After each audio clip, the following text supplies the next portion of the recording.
Hello, my name is Jay, and today I will be covering the events of the fourth chapter of the novel Old Thot Next Door. The release of this novel shook the literary world to its core, reshaping every aspect and facet of it to orbit around Quan Millz' genius. To begin, I will recap the previous chapter, Chapter 3, then summarize the contents of Chapter 4 of Old Thot Next Door. Now, before we begin, I would like to provide a brief disclaimer that this novel and subsequent recap will contain written descriptions of graphic sexual content. If this is not to your liking, I suggest not watching this video or grabbing a trusted supervisor to watch with. As always, feel free to join us in our Discord server, linked below, for discussions regarding Eastern Asian antiques and or collectibles. Without any further ado, let's begin the recap of Chapter 3 of Old Thot Next Door. In the third chapter, we learn that Vernita's blind date went appallingly. Her date, Gerald, was a man she found unattractive, primarily due to his large, pregnant belly and his method in consuming chicken wings, slurping them down purportedly. Vernita and Alice have a disagreement, with Vernita believing that Alice intentionally set her up with a man Alice knew she would find unappealing. Furthermore, she has grown weary of Alice trying to steer her life course into a relationship with a man her age, because she does not want a relationship. She only wants frequent and spontaneous sexual intimacy. Vernita meets Denitra in the restroom during her blind date, and after bonding over their similar effervescence and desire for a more youthful venture, she agrees to depart from Alice and their companions, and go with Denitra to a more sprightly club.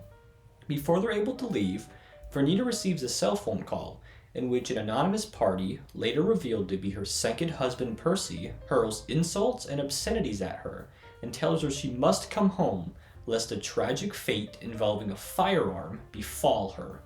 Vernita hesitantly agrees to this, and departs from both Alice and Denitra to meet her destiny at her home with her husband Percy. On Vernita's expeditious drive homeward, she thought of stopping somewhere for a change of attire. I usually brought an extra outfit with me any time I went out, especially if I was going to snatch me up some new dick and stay at a friend's house for the night. Vernita claims that she feels guilty for lying to Denitra about her reason for departure, but then says, "I had no other choice but to get back home in a timely fashion. Otherwise, Percy was definitely going to put his hands on me." Vernita arrives home, supposedly after breaking many speeding laws, and Percy is standing at the door.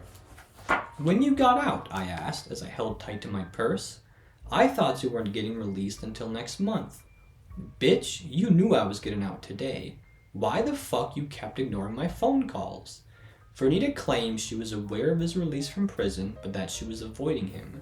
We're also given the scoop on how she has a second husband.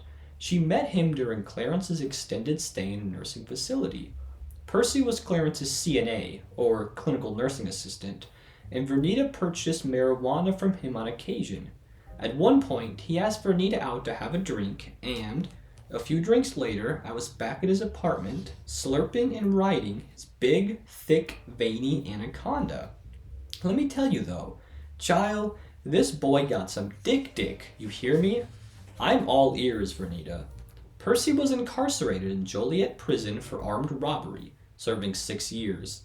During his stay, Vernita missed him greatly, and she chose to marry him. She describes his physical appearance as tall and sturdy, looking just like my chocolate Hollywood crush, Wesley Snipes. Percy had a gold grill in his mouth and long dreads flowing down his neck. But boy, he must have had some sleepless nights in prison, because he had some dark circles under his eyes. Percy suddenly lunges, and he grabs Vernita by the throat and snarls. "You cheated on me with another friend, aren't you? Bitch, don't be lying to me." Vernita is worried that the authorities would be called due to this violent confrontation on their front lawn, but Percy is unfazed, stating, "Fuck the motherfucking police, and bitch, I ain't afraid of going back to prison."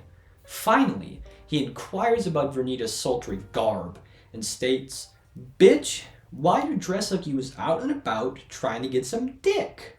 I'ma knock your ass out." Let me find out you fucking around on me with another friend. Vernita successfully deceives him and he says, fine, but bitch, I swear to God, I'ma go crazy if I find out someone else been in my pussy. The pair enter her house and she hoped my house didn't reek of ass, pussy, or dick, or any combination of all three. They enter the home and Vernita cooks him a meal, but states, after all that fussing and carrying on he was just doing, he better get ready to devour this ass and pussy.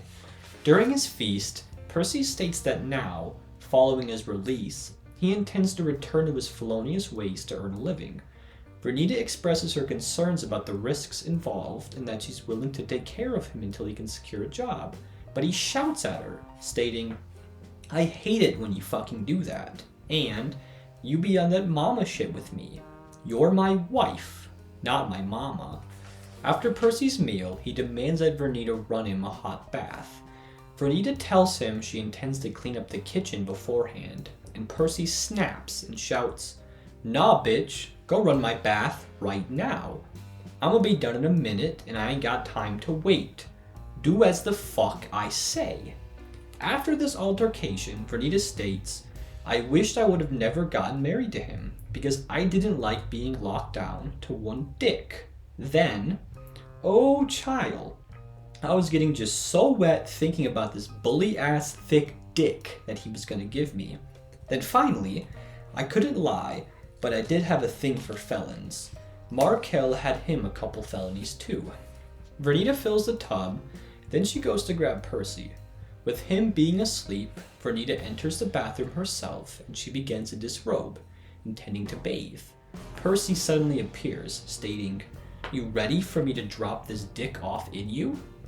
He then fully undresses her and she felt his long tongue slither inside her booty hole. Percy then slurped all of her insides from the back for the next 5 minutes. Following Percy's fellatio on Vernita, she proceeds to do the same for him, stating, I gently got down on my knees and began to slurp on that motherfucker like I was 5 all over again, getting a popsicle from the ice cream man. I just loved me a pretty black dick. Then, Percy had a big sack of nuts. She then offers some insightful advice, stating, ladies, or gentlemen, just make sure you be a bit careful when you attempt to put a nut or two in your mouth.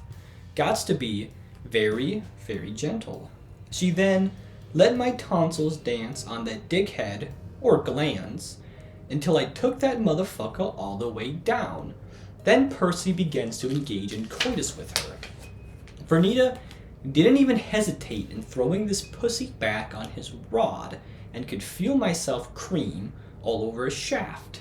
And I felt what felt like a fingertip or a thumb go up inside of my booty hole. Vernita finally admits that Percy was gone bust up all these fibroids I had on my uterus. Before they're able to reach an orgasmic conclusion, they hear a knock on the door.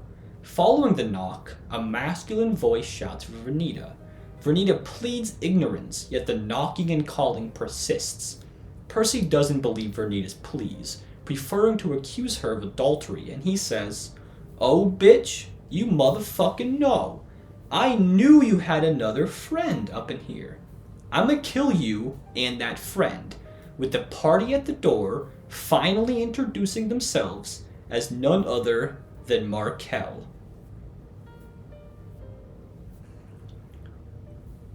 The ending to this explosive chapter leaves us with much to anticipate. Will Percy truly kill both Vernita and Markel? There's naught for us to do but wait until we read on. I look forward to narrating the next chapter in Vernita's story. Until then, everyone, please have a great evening and take care of yourselves.